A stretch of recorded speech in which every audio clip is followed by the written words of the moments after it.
আজকের ব্রাইডের জন্য আমি কত যে ব্রাইড ক্যান্সেল করেছি তোমরা ভাবতেও পারবে না। হঠাৎ করে এই ব্রাইড আমাকে বুকিং ক্যান্সেল করে দিয়েছিল। ব্রাইডের ডেট ছিল এপ্রিলের 11-12, দুটো কারণে ডেটটা ক্যান্সেল করেছিল। ভোটের ডেট আর মানে আমার ব্রাইডের মানে রোমানার ভাই হঠাৎ করেই অসুস্থ হয়ে পড়ে, তার জন্য।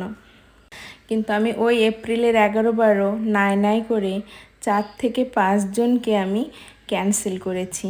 তো যখন আমাকে রোমানা ক্যান্সেল করলো এতই আমার মন খারাপ হয়ে গেছিলো। আমার সত্যি কথা বলতে গেলে যার যে কাজে ভালোবাসা থাকে, আমার মেকআপের কাজে আমার বেশি ভালোবাসা, তবে আমি যখন যে কাজটা করি তখন সেটা ভালোবেসেই করি। 1 মাস বাদে আবার সেই 10-11 তারিখেই বুকিংটা হয়। তো না সরি, তোমাদের ও আমাকে বুকিংয়ের ডেট দিয়েছিল 9 তারিখ আর 10 তারিখ। আমার তো 9 তারিখ বুকিং ছিল, তার জন্য আমি বলেছিলাম যে আমার 9 তারিখ যেহেতু বুকিং আছে 9 তারিখ তোমাকে অ্যাসিস্ট্যান্টকে নিতে হবে। তবে ওর একটু মন খারাপ হয়ে গেছিলো, কিন্তু পরে মানিয়ে নিয়েছিল যে দিদির তো কাজ আছে, সেক্ষেত্রে আর বারবার ডেট চেঞ্জ করাটা কেমন একটা দেখায়। আর সত্যি রোমানাকে আজকে আমার এতটা অসহায় লাগছিল তোমাকে বলে বোঝাতে পারবো না, কারণ আমি সকালেও ওকে বকা দিয়েছি। আমার নিজেকেই খুব খারাপ লাগছিল তার জন্য। আমি যখন যেহেতু আমাকে বলেছিল মানে আমার অ্যাসিস্ট্যান্টকে বলেছিল যে 12টার মধ্যে রেডি হবে, তো 12টার মধ্যে রেডি হলে আমি সাধারণত 8:30টার মধ্যে ক্লায়েন্টের বাড়ি পৌঁছেই যাই। আমি আস্তে আস্তেই কাজ করতে ভালোবাসি, কোনো তাড়াহুড়ো ছাড়াই। হঠাৎ করেই আমাকে ফোন করে বলছে, দিদি হালদির শ্যুট আমার কালকে হয়নি, আজকে হবে, তোমরা একটু লেটে এসো। আমি আবার রাস্তা থেকে ঘুরে আসি, তার জন্য ওকে বকা দিয়েছি। হালদির শ্যুট করতে কতক্ষণ লাগে তোমরা নিশ্চয় জানো, যে যাদের যাদের বিয়ে হয়েছে অন্তত তারা জানো। তারপর ওর ভাই মানে ব্রাইডের ভাই আবার অসুস্থ হয়ে পড়ে আজকে।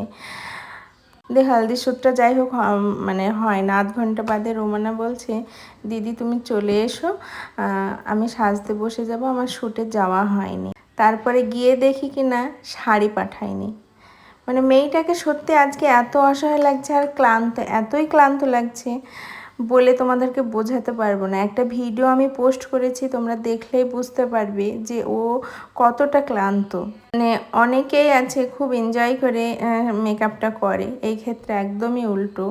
একদম ও হাত পা ছেড়েই, ওর কোনো এনার্জিই ছিল না। দিদি তোমার যেটা ভালো হয় সেটাই করো। আমি বারবার সব কিছুই জিজ্ঞাসা করছি, আর মানে তুমি কীরকম সাজতে চাইছো, ও কিছুই বলতে চাইছে না। ওর এক্সপ্রেশন দেখেও তোমরা নিশ্চয়ই বুঝতে পারবে যে ওর মানে নিজের শরীরের ওপরেও যেন কোনো ভারসাম্য নেই, এরকমই মনে হচ্ছিল। তাই সব কিছু অনেক বাধা। হ্যাঁ, আর একটা গল্প আমাকে রোমানা বললো, দিদি জানো আমি একটা শাড়ি কিনে নিয়ে এসেছিলাম মেরুন কালারের, সেই শাড়িটা দেখছি কাটা, সেটাও ঘুরে দিয়েছি, সারাক্ষণ বাধা। তো সবার কাছে একটাই মানে আমার আবেদন রোমানার হয়ে, সবাই ওর জন্য অনেক ভালোবাসা দিও আর অনেক আশীর্বাদ করো, অনেক দোয়া করো যেন ও অনেক অনেক ভালো থাকে। সত্যি রোমানা খুব শান্ত একটা মেয়ে, ভীষণ ভালো। আমি নিজেই আফসোস করছিলাম সকালে কেন ওকে বকলাম, মানে আমিও বকেছি, মানে এদিকে ভাইও অসুস্থ, সব কিছু মিলিয়ে এরকম যে বিয়ের দিন সকালে হালদি শ্যুট আর মেকআপ কখনোই সম্ভব হয় না। আর হ্যাঁ, আমাদের এই রোমানাকে কেমন লাগছে তোমরা অবশ্যই জানাবে। শেষমেশ অনেক মিষ্টি আমার তো লেগেছে রোমানাকে, তোমাদের কেমন লেগেছে অবশ্যই অবশ্যই জানাবে কিন্তু। আর শেষ বেলায় রোমানার একটা ভিডিও ফটো না নিলে কেমন হয়, তাই না? তাই আমিও একটু ভিডিও ফটো নিয়ে নিচ্ছিলাম। আর রোমানার ডেকোরেশনটা আমার তো ভীষণ পছন্দ হয়েছে। তারপরে রোমানার কাছে জানতে চাইলাম এত সুন্দর ডেকোরেশন কে করেছে। তো যাই হোক, তোমরা সবাই চেনো এত সুন্দর ডেকোরেশন করেছে প্রিন্স হাসান। সত্যি প্রিন্স অনেক অনেক সুন্দর করেছো, খুব ভালো লেগেছে ডেকোরেশন তোমার। মানে কাজের জগতে তুমি আরও এগিয়ে যাও। সবাই ভালো থেকো, সুস্থ থেকো। তোমাদের সাথে আবারও দেখা হবে নতুন ভিডিওতে।